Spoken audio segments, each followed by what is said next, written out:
जय जगन्नाथ। आज आम बनैबा गोटा भेंडी मसला। प्रथम भेंडी को धोई ताको एमती मझिरु काटिदेबा। तापरे अन्य एक प्लेट रे 2 चामच बेसन, हलदी गुंड, लंका गुंड, गरम मसाला, अदा रसुण पेस्ट, लुण, कसूरी मेथी, सोरष तेल दे ताको एमती गलैबा।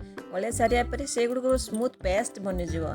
तापर कौन करिया से पेस्ट को आम जो भेंडी जो काटिक रखी ता मझे एमती से मसला को दे देकी भेंडी को पुणी एमती जाबुड़ी धरिया जेहेतु से भेंडीटा पूरा धरब से मसला जमीती। तापर अन्य कढ़ी तेल पकेबा, किसी जीरा पकेबा, तापर जो आम मसला जो बनई भेंडी रखी से पकेबा।